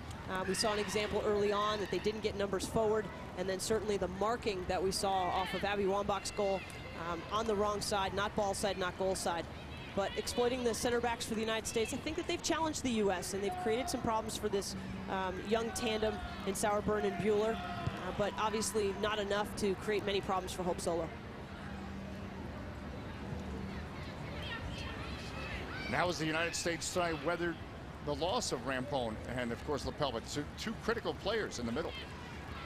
Well, and whenever you lose your leadership as well as your experience, and Christy Rampone will be going into her 4th World Championship, you know, she is just the mainstay in our back line and certainly has been the player that Rachel Bueller has looked up to.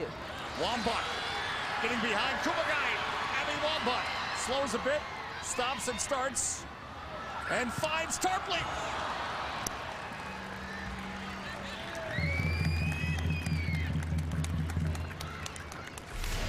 Great work rate by Abby Wambach. You can see she's in a total onside position, makes a nice little hook run, starts to feel the pressure of the Japanese defender, pulls up, gets some vision, sees Tarpley. Look at that pass through that seam. It's one of the things that Abby has prided herself on, improving her vision, improving the quality of her passes. And Tarpley maybe would have been better to take a second touch and get that ball more on target. But Tarpley excited, showing some passion in her opportunities to be back out there for the United States. Lauren Cheney just a step offside that time.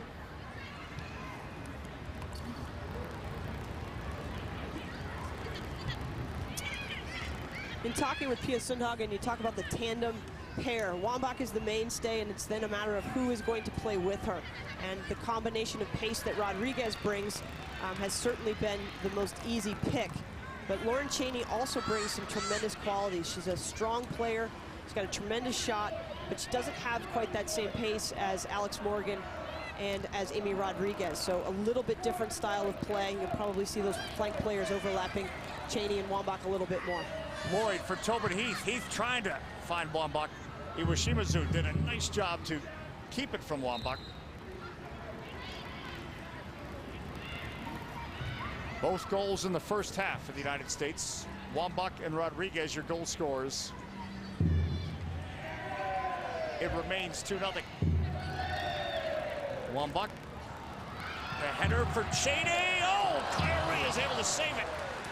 But that is a dimension to Wambach where she uses her head as a playmaker. And she's just so dangerous. You know, the ball coming in, a little bit of a bounce. Does a great job just to flick the ball on, It just keeps the ball alive. Anytime you can play in behind the defense, it's going to create problems for them. Morisawa. Driven ball from distance by Nakajima.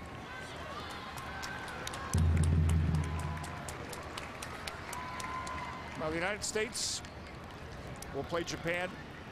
Still to come, that's in Cary, North Carolina. Wake Med Soccer Park.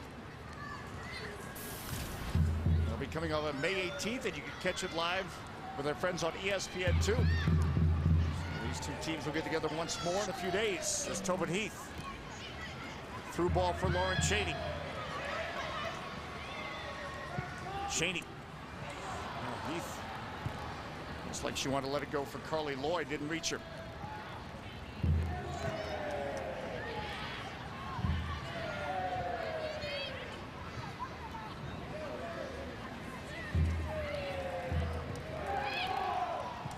Lauren Cheney looking over the top. Tarpley trying to get a flick.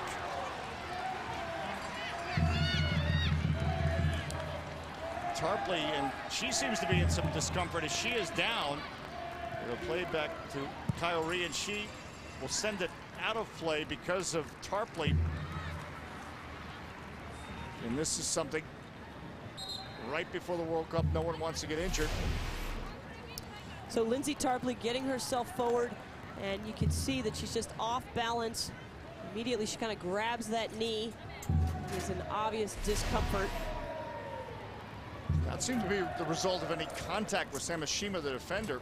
Yeah, it was just sort of awkward play. She's looking over her shoulder and trying to organize her body as she's sort of falling away and falling out. Good to see her up and moving. What a career she's had. 32 goals, as we mentioned, the most outside of Abby Wambach on this World Cup roster.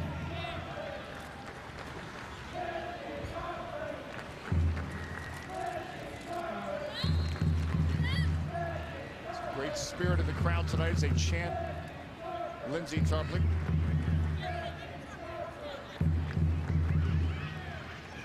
So Tarpley will go to the locker room with the athletic trainers for further look. Keep our fingers crossed on that. And the United States will get a substitute ready as Japan looks to get into this match. Looks like the substitute's going to be Alex Morgan. What a story she's been. She's been like the United States super sub. Yeah, Alex Morgan scoring one of the greatest goals in U.S. history. A nice turn on the ball by Takasi. Well stuffed out. We were asking Abby Wambach about that goal, and it came off of Abby's head. Again, one of those flicks against Italy in Italy in an aggregate situation. And Alex Morgan, player coming in right now for Lindsay Tarpley, found herself on the backside of that. Tremendous young player, fantastic strength, very good pace. The thing that Abby Wambach said about Alex Morgan, she's definitely the future of the U.S. soccer team. She'll run in behind defenses. She's extremely strong, and it's just how hard that she runs. She just wants the ball. So Alex Morgan is in.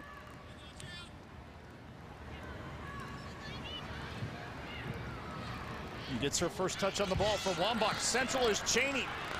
Wambach. Kumagai is there first for Japan.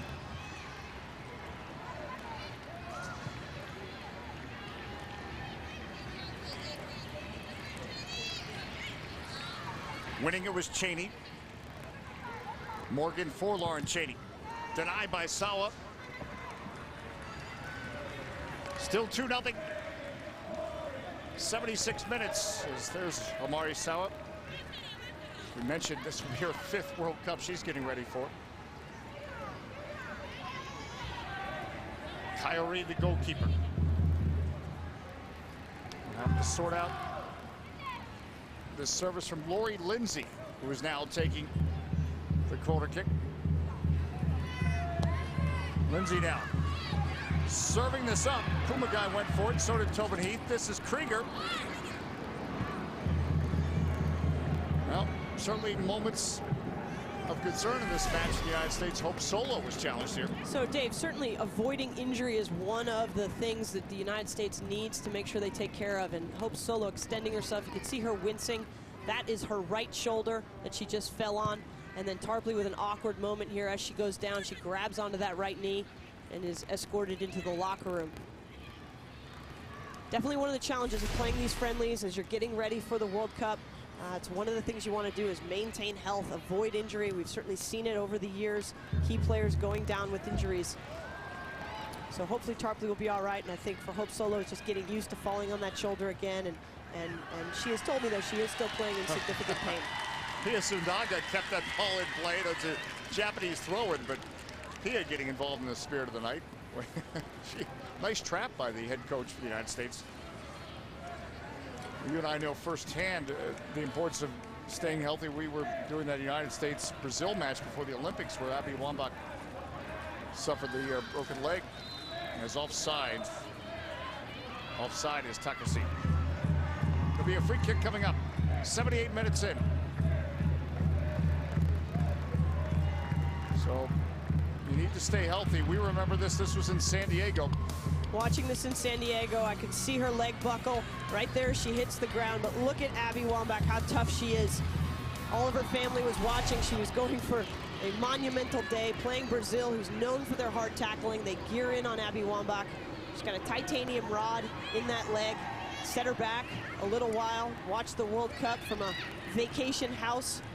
The Olympics, yes. With her family. I'm sorry, the Olympics, yep. But and of course, that was the night you thought maybe she'd get her 100th goal. Instead, it went the other way. Yeah, it's awful to see those things happen. And certainly playing Japan is a little bit different physically than playing Brazil, who just comes with a sledgehammer and a hard hat, as we like to say. They're just such a tough physical team. Playing against a team like Japan, who's much more technically oriented, I think will help the U.S. But both of these situations with Hope Solo and Lindsay Tarpley were non-contact incidents.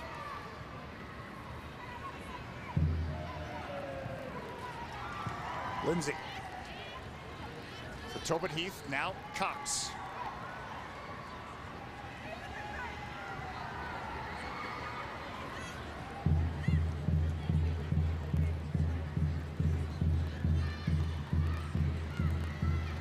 Morisawa.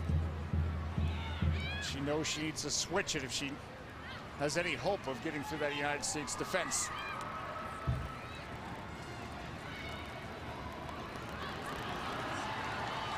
Kinga now, the right back, is getting forward. Iwabuchi coming through. Oh, and right there was Sauerbrunn at the last moment. Maybe saved the goal. As Iwabuchi was through.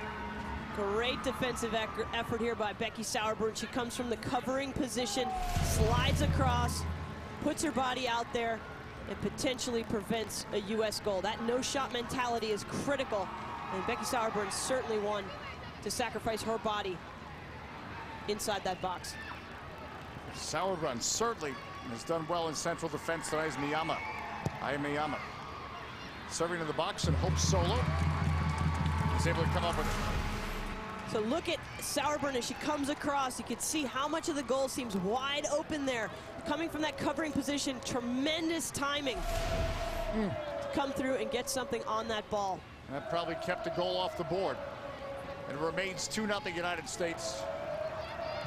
And I watched Hope Solo on that corner kick situation. All these, she's coming back from shoulder surgery. All these potential and contact situations, it's got to be getting used to that once again. Yeah, and just feeling, you know, the difference between pain from an injury and then pain from a rehabbing situation. Those are two sometimes very different pain. They hurt equally, but, you know, she's in a situation where she's still trying to gain that strength, and there was a lot of discomfort. She tore that thing 360 degrees all the way around. Nicole Barnhart's done such a great job for the United States, but they very much want Hope Solo to help guide them to their first Women's World Cup title since 1999. Try to do it in Germany. The host nation has won the last 2 Women's World Cups.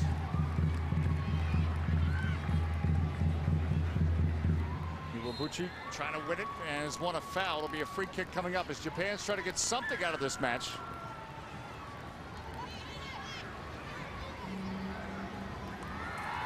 not the look of a happy coach there in Sasaki. A little bit frustrated, but certainly he's going to have great video to be able to break down and help his squad prepare for their opening games. We've already discussed it. They're in a little bit of an easier group, but England is in their side. Kinga. Iwabuchi. Iwabuchi gets behind the defense, across the 6, it goes wanting, and finally Sauerbrunn cleans it up. A nice turn by Alex Morgan. Samashima is back defending. Morgan going at Samashima. Kyrie out to cut off the angle, but Morgan, who's a goal scorer, couldn't that time.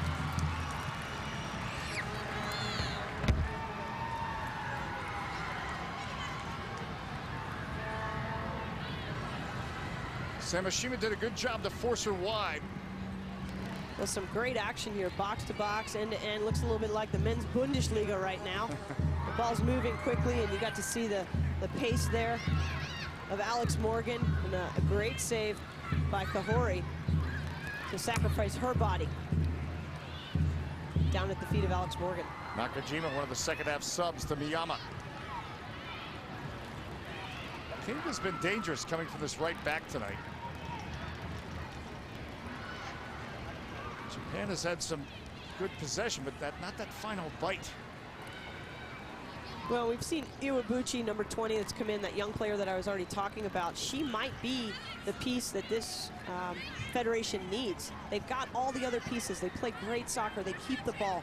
They're very technical, but they just don't have that player in a forward that just gets in behind and you can count on goals being scored by. Aya Miyama, slowed and more than slowed. Lindsay wins it. Japan, though, stays with it. Nakajima. This is Iwabuchi, who you were talking about. Sauerbrunn, though. Really like what she's done on defense tonight.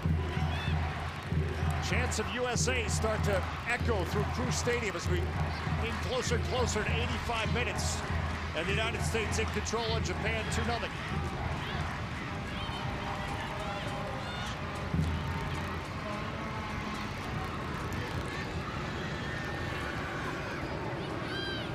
Love to keep the clean sheet with the United States and Hope Solo's first start in goal since last summer.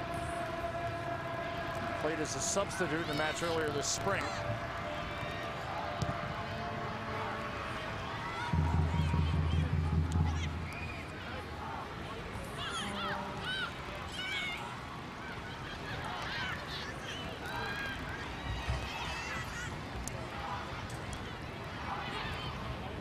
Utsugi. The through ball, nothing doing. Japan looks up, they'll see a well-organized sea of black jerseys. Kinga, though. Nakasi couldn't make the turn. There's a nice stop by Lori Lindsay. Just stop for a moment. And that allowed the United States to keep possession. Hey, coming up next, don't forget, it's Soccer Night in America. Real Salt Lake and the Houston Dynamo. It's coming for you on Fox Soccer Live in HD. It's Major League Soccer. Soccer Night in America is now. Alex Morgan trying to get behind the defense, does, but Kyrie is the goalkeeper able to clear.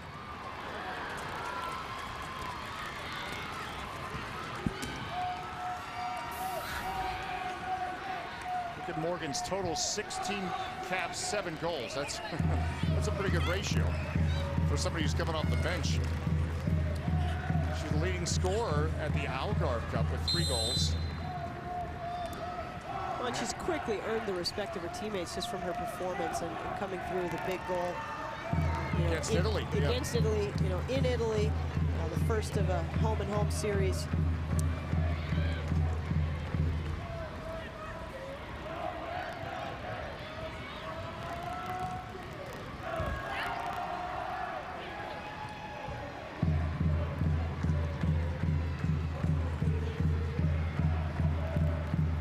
Tobin Heath. Now Wambach. Shimazu defending, and then cleared by Kumagai. United States, they'd like to put an exclamation mark on it. We get throw-in. Well, one of the things that I've been impressed with in this game is that the U.S. team has gotten back to that 1v1 mentality. And so at times the game has looked choppy in the final third, but it's because players are facing up and they're willing to take on. And that has to be part of what the U.S. brings in that final third. Cheney for Tobin Heath. Sugi tackles it away.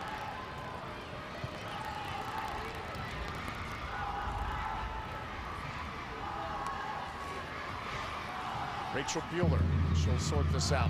Well, that's what Pia Sundhage wants, sophistication with an American attitude.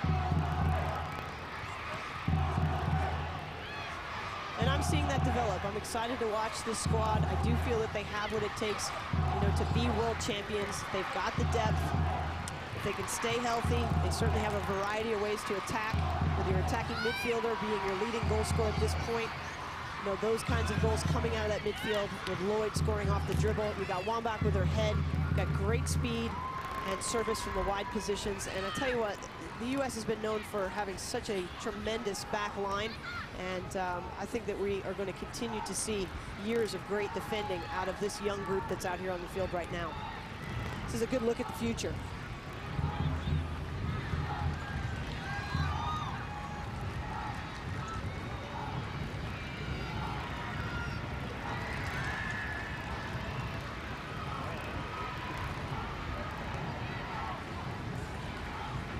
Cheney winning the ball for the United States. And they were the last team to qualify for this World Cup. They want to be the last team standing in Germany. And these matches on domestic soil, part of their progress to give them the launching pad for success in Germany.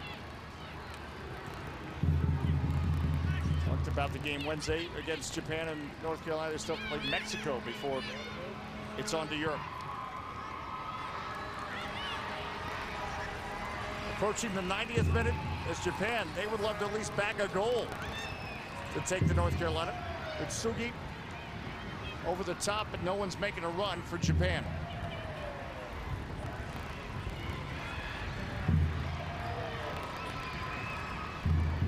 See Hope Solo, we saw her wincing earlier, but seems to be no trouble now. Miyama, and we're told 2 minutes of stoppage time. There it is. Is there a goal for either team left in this game? Tobin Heath. Well-timed ball for Alex Morgan. Tyree is off her line.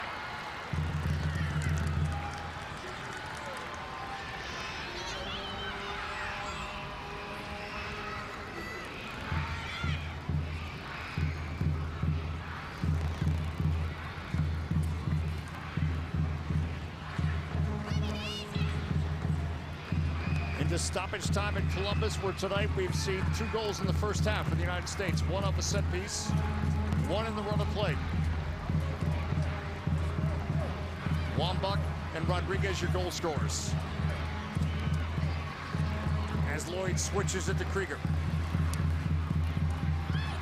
Lori Lindsay. Krieger with the left foot. Players needed to get back onside. And it'll be a free kick coming up for Japan. Well, a good adjustment for the U.S. team here with Tarpley going down, bringing Alex Morgan in. Lauren Cheney has actually moved to the attacking mid spot. Carly Lloyd has dropped into defensive mid, and Lori Lindsay's playing out wide. So, again, versatility in these players, not play the lineup that's ideal to play, but able to make adjustments and continue to put the pressure on. Now, there's where Tarpley was playing, and so that's Lindsay. Wambach the back heel for Morgan. Wambach is the finisher, but she can be a little playmaker with her deft touches. The throw it coming up. Again, we're told, by the way, as we look at Abby Wambach, that Tarpley, it's a sprained knee, so we'll keep our fingers crossed on that.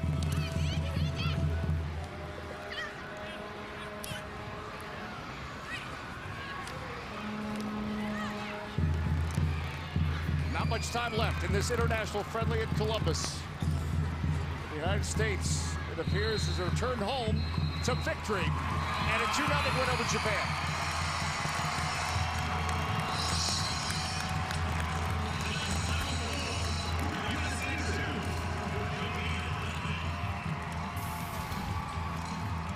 So success for the United States. Hope Solo getting her 51st international clean sheet, makes 3 saves tonight. And Abby Wambach, oh, she was terrific as always. She opened the scoring tonight, and the United States got it done. Well, some great things for the U.S. in their preparation.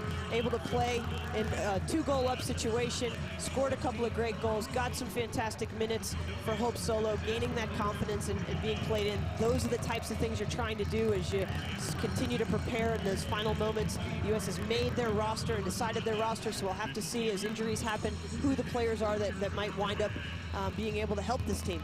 Looking forward to the Women's World Cup next month, but success now for the United States.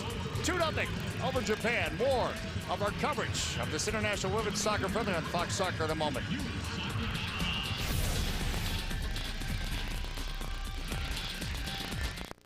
The Barclays Premier League is on Fox Soccer. First, after a disappointing loss to